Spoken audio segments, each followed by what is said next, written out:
जय कुंज बिहारी।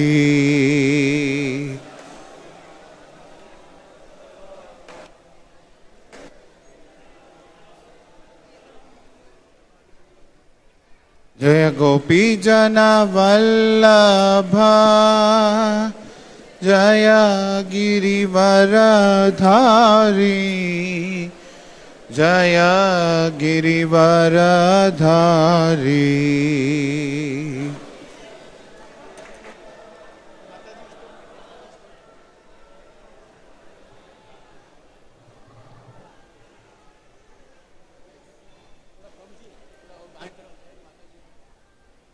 जय गोपी जन वल्लभा जय गिरिवरधारी जय गिरिवरधारी।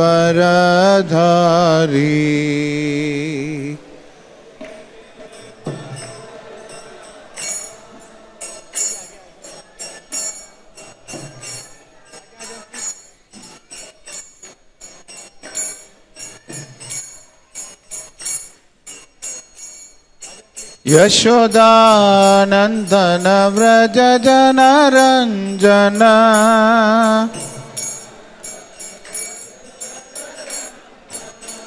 यशोदानंदन व्रज जनरंजन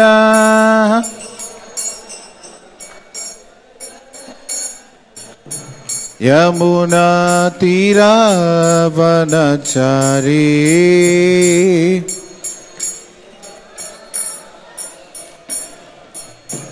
यमुना तीरावनचारी।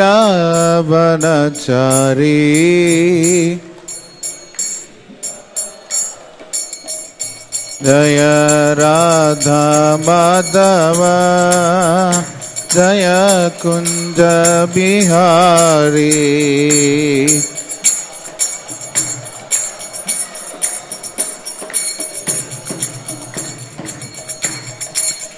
जय राधा माधव जय कुंज बिहारी।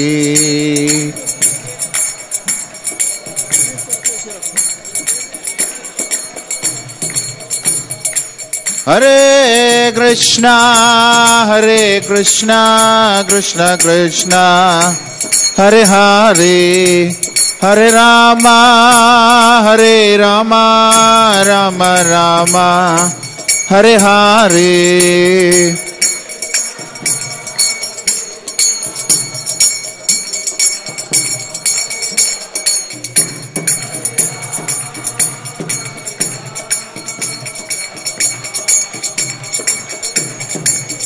हरे कृष्णा कृष्ण कृष्णा हरे हरे हरे रामा राम राम हरे हरे।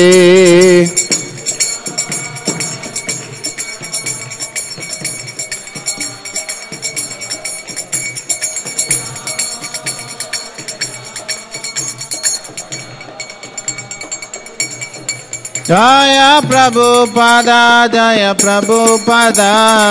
प्रभुपादा श्रील प्रभुपादा।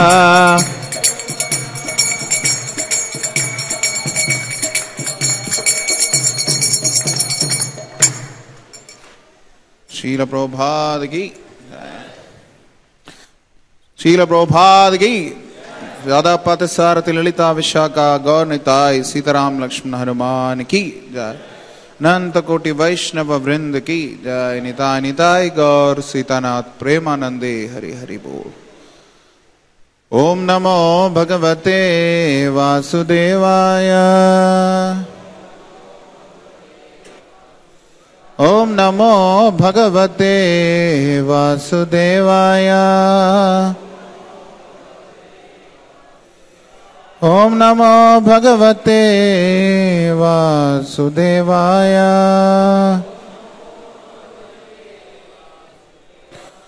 ओम अज्ञानतिमिरान्धस्य ज्ञानाञ्जनशलाकया चक्षुरुन्मीलितं येन तस्मै श्रीगुरवे नमः। श्रीचैतन्यमनोभीष्टं स्थापितं येन भूतले स्वयं रूपकदा मह्यं ददाति स्वपदान्तिकं। वन्देऽहं श्रीगुरून् श्रीयुतपदकमलं श्रीगुरून् वैष्णवांश्च श्रीरूपं साग्रजातं सहगणरघुनाथान्वितं तं सजीवं साद्वैतं सावधूतं परिजनसहितं कृष्णचैतन्यदेवं श्रीराधा कृष्णपादान् सहगणललिता श्रीविशाखान्वितांश्च। हे कृष्ण करुणा सिंधो दीनबंधो जगत्पते गोपेश गोपिका कांत राधा कांत नमोस्तुते। तप्त कांचन गौरांगी राधे वृंदावनेश्वरी वृषभानुसुते देवी प्रणमामि हरिप्रिये। वाञ्छाकल्पतरुभ्यश्च कृपा सिन्धुभ्य एव च पतितानां पावनेभ्यो वैष्णवेभ्यो नमो नमः। जय श्री कृष्ण चैतन्य प्रभु नित्यानंद श्री अद्वैत गदाधर श्रीवासादि गौर भक्त वृंदा।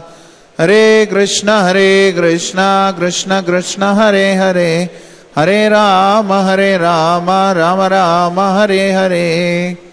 मुखं करोति वाचालं पंगुं लंघायते गिरिं यत्कृपातमहं वन्दे श्रीगुरुं दीनतारिणं परमानंद माधवं श्रीचैतन्य ईश्वरं।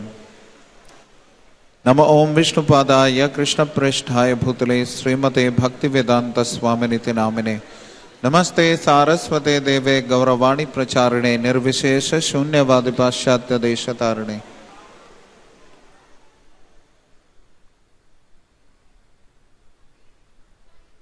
हरे कृष्णा।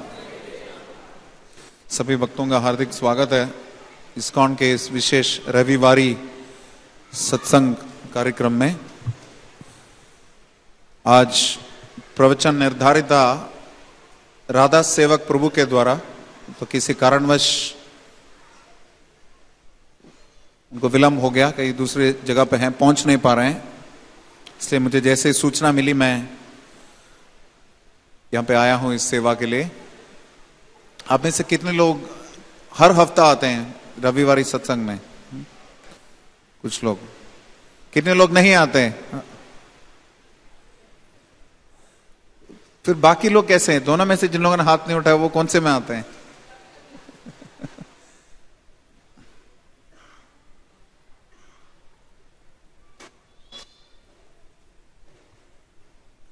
तो आप में से जो भक्त पहली बार आए हैं, आपसे अनुरोध है, हमारे स्वयं सेवक यहाँ मिलेंगे जो साइलेंस प्लीज बोर्ड लेके घूम रहे हैं, उनके साथ सहयोग करें, साइलेंस भी रखें और साथ साथ आप अपनी सूचना दे सकते हैं उनको कि आपका एड्रेस इत्यादि डिटेल्स दे सकते हैं, ताकि हमारे मंदिर के जितने भी प्रोग्राम्स हैं उसके बारे में आपको सूचना हम दे सकें। तो क्योंकि समय कम है, अधिक समय न लेते हुए श्लोक संख्या 29 5वें अध्याय का आखिरी श्लोक है। इस श्लोक को भगवत गीता में शांति का सूत्र बताया गया। क्या बताया गया? शांति का सूत्र। तो कोई आपसे पूछेगा कि मंदिर क्यों जाते हो, तो क्यों जाते हैं बताइए, बताइए, हाथ बताइए, आप क्यों जाते हैं? शांति के लिए। और कोई? शांति के लिए। और सब आत्म शांति के लिए हैं, और कोई कारण नहीं है? प्रभु जी बोले भक्तों का संग करने के लिए, हाँ, मन की शुद्धि के लिए और भक्ति के लिए और भगवान का दर्शन करने के लिए। हाँ, तो बहुत सारे मुख्य कारण भी हैं, कुछ गौण कारण भी हैं। ज्यादातर लोग बाहरी दुनिया में, भागवत में बताया गया, सदा समुद्विग्न धियाम असत ग्रहाद, बेचैनी है सबके मन में। कितने लोगों को लग रहा है कि बाहरी दुनिया में बेचैनी ज्यादा है, तनाव है? कितने लोगों को लगता है? बाकी लोगों को लग रहा है बाहर शांति है? हाँ, कितने लोगों को लग रहा है बाहर शांति शांति है, पूरी शांति है बाहर? कोई हाथ नहीं उठ रहा, एक भी नहीं।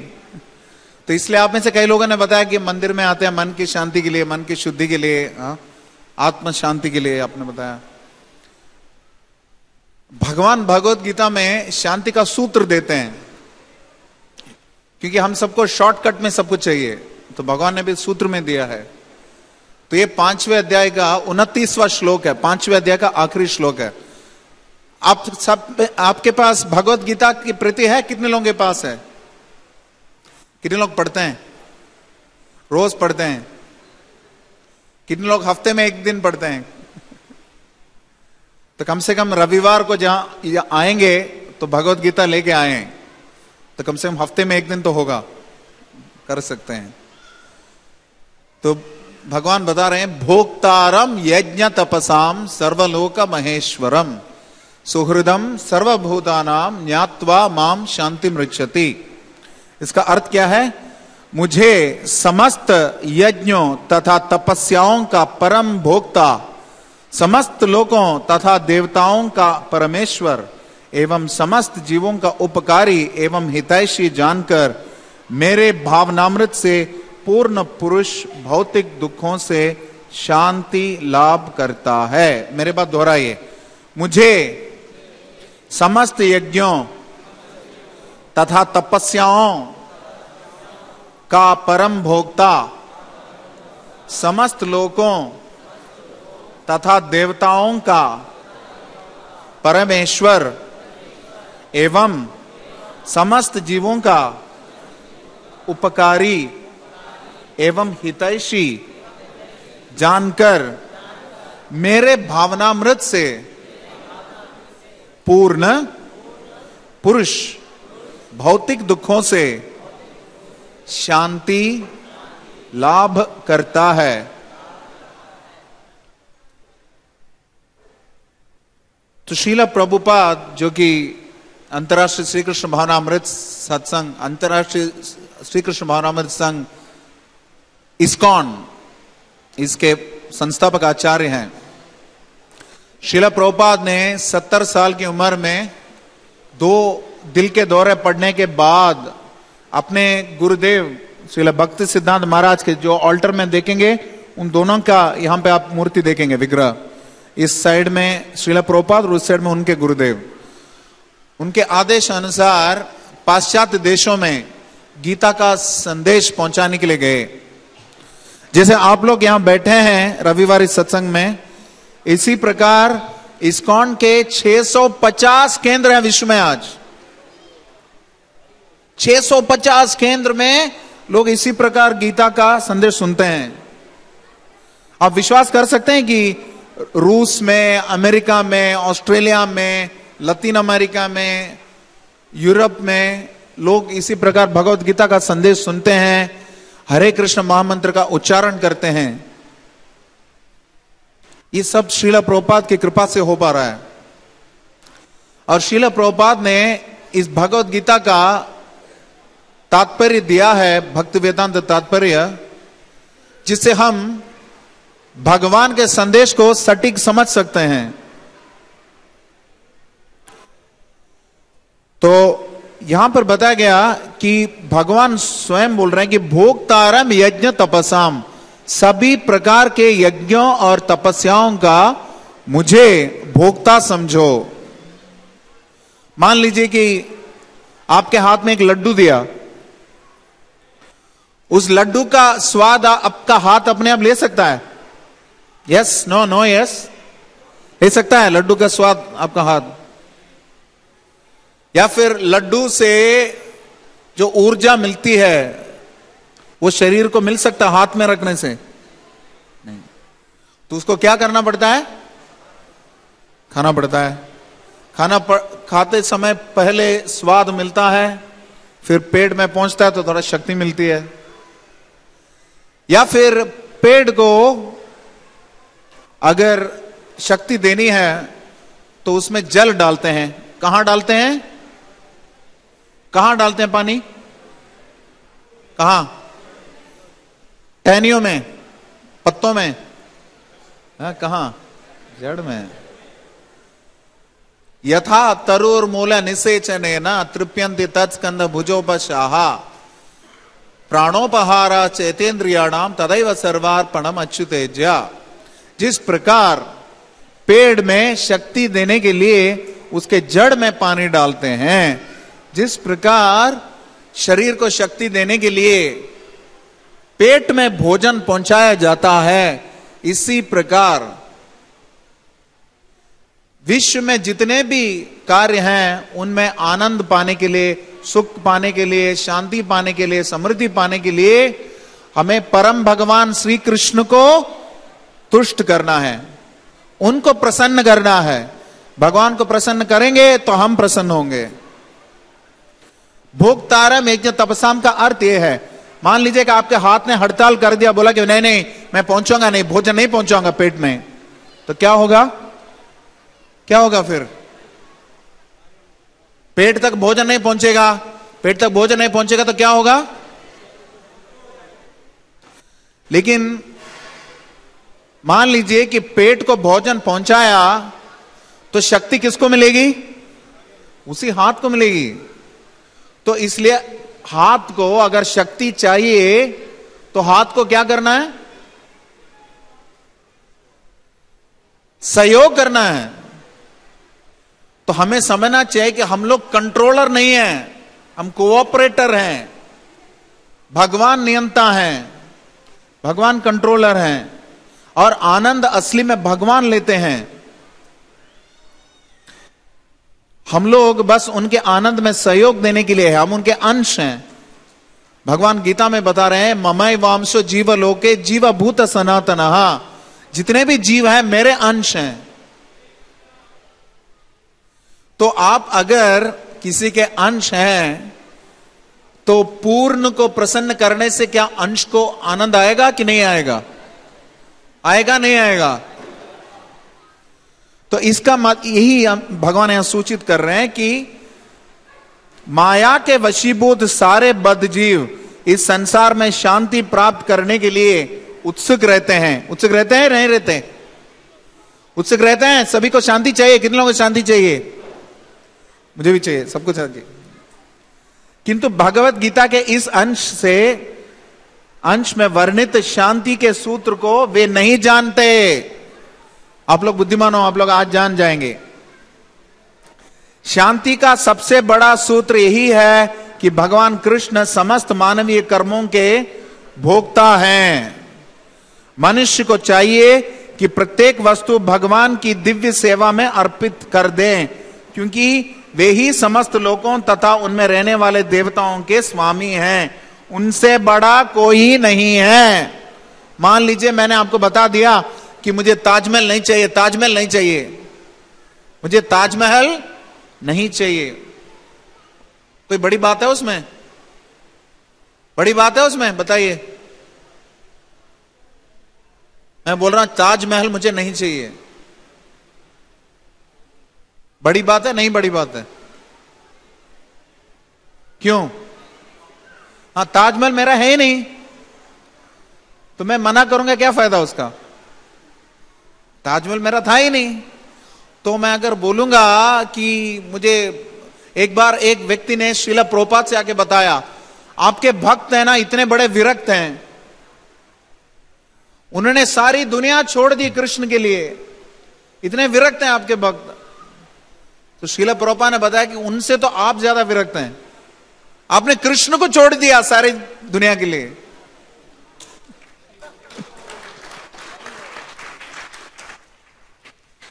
क्या ये अच्छा है कृष्ण को छोड़ना?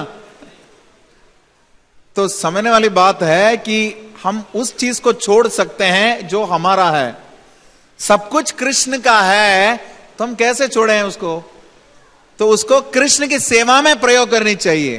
क्या बोलिए? कृष्ण को, कृष्ण की सेवा में जितनी भी वस्तु है, बोले जितनी भी वस्तु है कृष्ण की सेवा में प्रयुक्त होना चाहिए। जैसे यहां पर माइक है, इस माइक से हम अंडशंड गाना भी गा सकते हैं, लोगों को गाली भी दे सकते हैं, इलेक्शन के लिए कैंपेनिंग भी कर सकते हैं, लेकिन इसी माइक से हम भगवान का संदेश भी दे सकते हैं। तो इसको बोलते हैं हमारे पास जितनी भी शक्तियां हैं उसको कृष्ण की सेवा में प्रयोग करना। इस पंखे को आप आप शराब खाने में भी लगा सकते हैं, जहां पे लोग बैठ के शराब पिएंगे, लेकिन इसको मंदिर में लगाने से जो लोग भागवत की कथा सुनते हैं उनको सुविधा प्राप्त होती है। तो पंखा अपने में गलत नहीं है, माइक अपने में गलत नहीं है, उसको कृष्ण की सेवा में प्रयोग कर रहे हैं, इसलिए वो सही हो रहा है। क्या मैं समझा पा रहा हूं ये बात? तो क्योंकि कृष्ण भोगता है, सब कुछ कृष्ण के भोग के लिए प्रयोग करना चाहिए। माताएं घर पे बहुत सुंदर भोजन बनाते हैं, उसको कृष्ण को भोग के रूप में अर्पण करना चाहिए, उसके बाद प्रसाद के रूप में प्राप्त करना चाहिए। अन्यथा भगवान गीता में बता रहे हैं कि यज्ञ शिष्टासिन संता मुच्यन्ते सर्व किल विषय भुंजते त्वाका हम पापम ये पचन्ते आत्म कारणात्। जो व्यक्ति भोग लगाए बिना खाना खाता है, भोजन खाता है, वो पाप खा रहा है, पाप। आप लोग घर पे जो भोजन बनाते हैं, घर की चाबी आपके हाथ में है, कम से कम एक बार का भोजन भगवान को भोग के रूप में अर्पित करिए। कृष्ण के लिए अलग प्लेट्स रखिए, कटोरी रखिए, बहुत बढ़िया सा उनके लिए बनाइए, दाल रोटी सब्जी स्वीट सब बनाइए बढ़िया सा, एक बार कम से कम। वैसे तो जितनी भी बार आप खाएंगे भगवान को भोग लगा के खाना है, कोई इसमें कोई मुश्किल बात नहीं है आपको। आपका घर आपका नहीं है, भगवान का घर आप संभाल रहे हैं, ये याद रहनी चाहिए हमेशा। तो भगवान को भोग अर्पित करके उसको प्रसाद के रूप में पाते हैं। हमारे यहां और भी कुछ वैष्णवीज हैं, माताएं हैं, जो आपको बताएंगी, मार्गदर्शन ले सकते हैं कि कैसे भगवान को भोग लगाना है। क्योंकि भगवान भोगता है, इसलिए उनको भोग लगाना है, उसको भोग लगा के प्रसाद के रूप में पाना है। जितने भी वस्तु है अपने में बेकार है, लेकिन कृष्ण से उसको नाता जोड़ेंगे तो उसका मूल्य बनता है। मेरे पास एक घर है, शून्य। मेरे पास एक परिवार है, शून्य। सुंदर पत्नी या सुंदर पति है, एक और शून्य। बहुत बढ़िया कार है, एक और शून्य। बहुत बड़ा कारोबार है, एक और शून्य। लेकिन उन सबके सामने एक लगाएंगे, कृष्ण को लगाएंगे तो मूल्य बनता है। तो कृष्ण को सामने रखना है। घर पे पति पत्नी और तीसरा व्यक्ति है कृष्ण, ये तीन है तो ही परिवार सुखी रहेगा, शांत रहेगा, समृद्ध रहेगा। Third partner, Krishna is the third partner in your married life. गृहस्थ जीवन में आदर्श जीवन अगर बिताना है तो पति को अपने पत्नी का ध्यान रखना है, पत्नी को समर्पित और पतिव्रता रहना है, लेकिन दोनों के बीच में कृष्ण होना है। इसी को बोलते हैं कृष्ण भोक्ता है। कृष्ण ही भोक्ता है, सब कुछ उनकी सेवा में, आपका परिवार भी उनकी सेवा में। गृहस्थ आश्रम है, आश्रम मतलब आश्रय लेना। आप लोग ये मत सोचिए कि हम लोग जो मंदिर में रहते हैं सिर्फ हम ही आश्रम में हैं। आप सभी भी आश्रम में हैं। आश्रम में है तो उसके कायदे कानून हैं, नियम के अनुसार रहना है। ऐसे नहीं कि आपको खुली छूट है, कुछ भी करें। घर के स्वामी कृष्ण है, आपके भी। आपको लग रहा है सिर्फ मंदिर में कृष्ण है, आपके घर पे नहीं है? कितने लोगों को लग रहा है ऐसा? इस मंदिर के स्वामी कौन है? कौन है? बोलिए, जोर से बोलिए, बोलिए, जोर से बोलिए, जोर से। फिर आपके घर के स्वामी कौन है? कौन? कौन? फिर अपने आप को घर के स्वामी क्यों बोलते हो?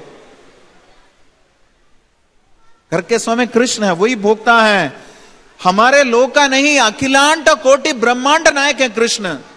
यहां पे बताया गया कि जितने भी लोक हैं, जितने भी देवी देवता हैं, उन सबके स्वामी कृष्ण है।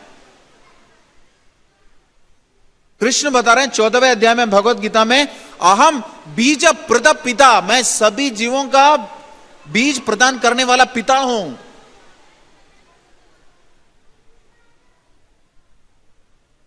सबके पिता हैं कृष्ण, परमेश्वर हैं। बताया गया कि ईश्वर परमः कृष्ण सच्चिदानंद विग्रह अनादिर आदि गोविंद सर्व कारण कारणम, सभी कारणों के कारण है कृष्ण और सबके नियंता है। अब सोचिए कोई व्यक्ति सबका नियंता है, सब कुछ उन्हीं का है, सब कुछ उन्हीं का है, उन्हीं की सेवा में लगाना, फिर हम लोगों के लिए वो क्या है? हम लोगों के लिए वो क्या है? पुलिसमैन है? क्या है वो? फिर हमारा उनके साथ क्या संबंध है? यहां पे बताया गया कि सबके नियंता वो हैं, सब कुछ जो भी कर रहे हैं उनके भी भोक्ता वो हैं। हम सब कुछ जो कर रहे हैं उनकी सेवा में करें, परिवार चलाएं उनकी सेवा में करें, हम अपनी नौकरी भी कर रहे हैं तो उससे एक अनुपात में भगवान को दान दें, अपना समय दें, अपनी क्षमता दें। जैसे कि कोई अगर पत्रकार है तो कृष्ण के बारे में लिखिए, आप प्रोफेसर हैं तो बच्चों को भी समझाइए भगवान के बारे में, टीचर हैं तो बच्चों को समझाइए, अगर नौकरी कर रहे हैं बाकी अपने सह कर्मचारियों को भी मंदिर लाइए, हर तरीके से अपनी क्षमताओं को कृष्ण की सेवा में लगाइए। लेकिन कभी आपको लगेगा कि मैं ये सब कुछ कृष्ण के लिए कर रहा हूं तो कृष्ण क्या है, ऊपर ही बैठे हैं, मुझे सिर्फ उनकी सेवा करती रहनी चाहिए? कृष्ण बता रहे हैं मैं तुम्हारा सबसे बड़ा हितैषी हूं। आप सोते हैं रात को, सुबह उठेंगे नहीं उठेंगे, कितने लोगों को गारंटी है बताइए? सुबह जागेंगे किसी को गारंटी है? सोते हैं तो अभी आप बैठे हैं ऊपर, शैंडलियर गिरेगा नहीं गिरेगा, कोई गारंटी है? कहीं ना कहीं तो श्रद्धा है, फेथ है ना अंदर। तो ये हमें मान के चलनी चाहिए कि परमात्मा जो हमारे हृदय में विराजमान है वो कृष्ण के विस्तार हैं, वही हमारे अंदर से हमें उपदेश देते हैं सही गलत का। उसको जितना अधिक हम सुनेंगे हम आगे बढ़ सकते हैं, और अकेले अपने आप सुन नहीं सकते, इसलिए भगवान ने भगवत गीता शास्त्र के रूप में दिया है, इसलिए भगवान ने भक्त भेजे हैं, भगवान ने आचार्य भेजे हैं, साधु संघ के लिए मंदिर बड़े बड़े बनवाए गए हैं जिससे कि आप भक्तों का संग करें और भगवान के बारे में और जान सकें। मंदिर आके सिर्फ दर्शन कर लिया, थोड़ा पंखे का हवा खा लिया, बाहर जाके थोड़ा समोसा खरीद लिया, ये नहीं है।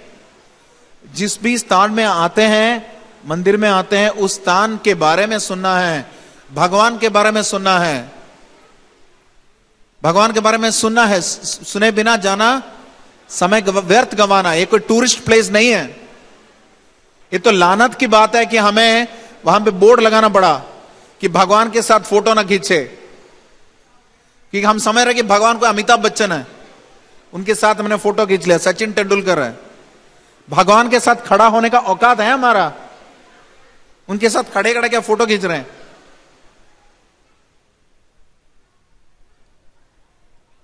तो सोचिए, लेकिन ऐसा व्यक्ति हमें बता रहा है कि मैं तुम्हारा सबसे बड़ा मित्र हूं। क्योंकि जब कुत्ते बिल्ली थे, सुअर थे, तो भी भगवान हमारे अंदर ही थे। आपको लग रहा है कि भगवान कुत्ते के अंदर नहीं है? परमात्मा सबके अंदर है कि नहीं? Yes, no, no, yes. सबके अंदर है, तो कुत्ते के अंदर भी है, बिल्ली के अंदर भी है, सुअर के अंदर भी है, पौधे के अंदर भी है, हमारे अंदर भी है। तो सोचिए, हमने अपने बचपन के कितने दोस्तों के साथ संपर्क रखा? बताइए, आपके नर्सरी के क्लासमेट के साथ आपका संपर्क है? अभी आपको ही पूछ रहा हूं, आपका कांटेक्ट है? एलकेजी के आपके क्लासमेट से आप बात करते हो आजकल? अभी आप 10th में हो, एलकेजी का आपके क्लासमेट से बात करते हो अभी आजकल? नहीं। तो मुश्किल से 10 साल हुए। सोचिए, भगवान अनादिकाल से इतने सारे लोगों के साथ संपर्क रख रहे हैं, अंदर घनिष्ठ संबंध, किसी को नहीं छोड़ा। चाहे वो मल का कीड़ा हो, चाहे मल खाने वाला सुअर हो, चाहे 5 स्टार होटल में रहने वाला व्यक्ति हो या देवता हो, भगवान कोई पक्षपात नहीं करते। समोहम सर्वभूतेषु न मे द्वेष्टोस्ति न प्रियः। कोई मेरे लिए प्रिय नहीं है, किसी से मैं द्वेष नहीं करता। भगवान सबसे समान रूपेण जो है व्यवहार रखते हैं। तो भगवान ये बोल रहे हैं कि मैं सबसे बड़ा नियंता हूं, अर्थात ये मत सोचना कि तुम्हारे जीवन में जो हो रहा है तुम्हारे वजह से हो रहा है, तुम्हारे में शक्ति है रोकने की,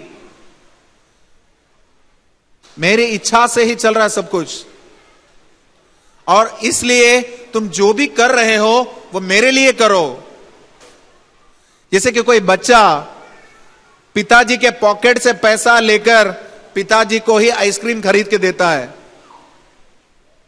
वैसे ही भगवान की सेवा में हम सारी चीजें अर्पित करते हैं। गंगा का जल लेके गंगा में अर्पित करते हैं, हमें क्या, हमारी क्या औकात है। उसी प्रकार जितनी भी वस्तु है भगवान की सेवा में हम लगाते हैं। लेकिन यह भी ना सोचें कि भगवान कोई पुलिसमैन है जो कि ऊपर बैठ के डंडा मार रहे हैं। नहीं, भगवान सबसे बड़ा हितैषी है, हमारे सबसे बड़े मित्र हैं भगवान। हर स्थिति में हमारे साथ रहे हैं भगवान। जब हम सुअर थे तो भी हमारे साथ थे, जब हम कुत्ते थे, पौधे थे, देवता कभी रहे होंगे, अब मनुष्य जीवन में भी अब भगवान हमारे साथ हैं। तो ये बात जब हमें पता चलेगा, सब कुछ पूरी तरह समझ में आएगी, तब हमें असली शांति मिलेगी। क्योंकि जो भी हो रहा है भगवान के नियंत्रण में हो रहा है। जो भी कर रहे हैं वो तब सार्थक होगा, अगर भगवान की प्रसन्नता के लिए करेंगे तो सार्थक होगा, तब हम सुखी रहेंगे। और अंत में हमारे लिए कुछ भी गलत परिस्थिति भी हो रही है, कुछ भी बुरी स्थिति भी चल रही है, उस स्थिति में हमें ध्यान रखना चाहिए कि भगवान हमारे साथ हैं, भगवान कभी हमारा साथ नहीं छोड़ेंगे। यह विश्वास हमें होना चाहिए। ये अगर विश्वास है हमारे में तो जरूर हमें शांति मिलेगी। मैं 3 कथाएं बताऊंगा, उसके बाद विराम देंगे। 3 स्टोरीज सुनेंगे? कितने लोग सुनना चाहेंगे? ठीक है। पहला स्टोरी, एक राजा था। राजा ने बताया कि मेरे सभा में जितने भी लोग हैं, मुझे कोई ऐसा तोहफा दो, ऐसा कोई उपहार दो जिससे कि मुझे जब दुख होता है तो मैं सुखी हो जाऊं, और जब ज्यादा खुशी होती है तो मैं और शांत हो जाऊं, थोड़ा समभाव बन जाऊं। तो कई लोगों ने कोशिश किया, विफल हो गए। एक मंत्री ने उनको एक गिफ्ट दिया, एक अंगूठा दिया। उस अंगूठी में लिखा था, यह भी गुजर जाएगा। सिर्फ इतना लिखा था, यह भी गुजर जाएगा। इसका मतलब क्या है? जब बहुत ज्यादा खुशी है तो अंगूठी देखोगे, उसमें क्या लिखा रहेगा? यह भी गुजर जाएगा। और बहुत ज्यादा दुख है, उसको देखोगे तो क्या लिखा रहेगा? यह भी गुजर जाएगा। क्योंकि हम नियंता नहीं है। जय श्री राधापाद सारथी ललिता विशाखा की जय, श्री गौर निताय की जय, श्री सीताराम लक्ष्मण हनुमान की जय।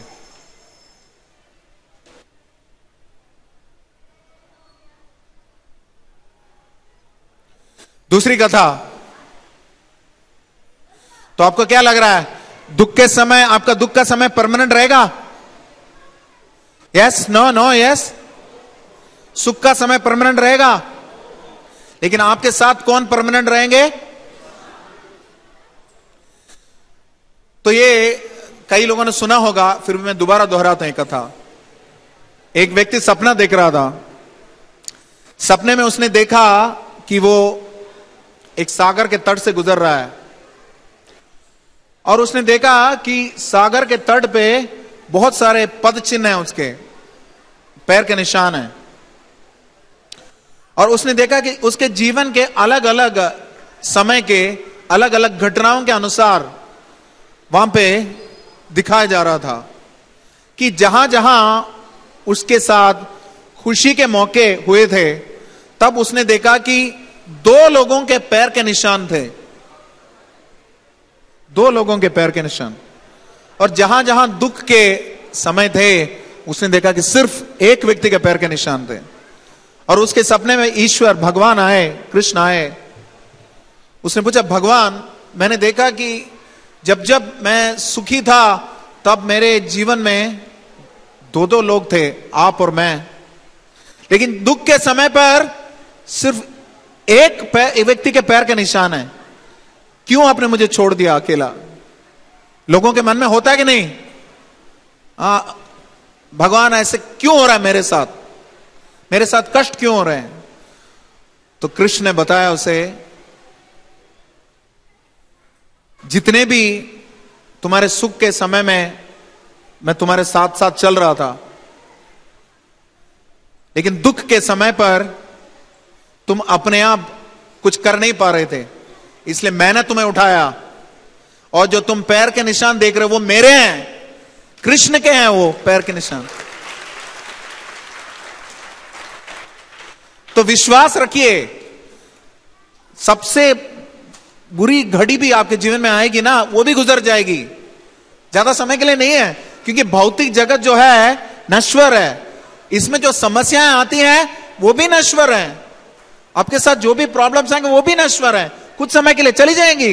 लेकिन कृष्ण आपके हितैषी हैं, हमेशा आपके साथ रहेंगे, कभी आपको अकेला नहीं छोड़ेंगे।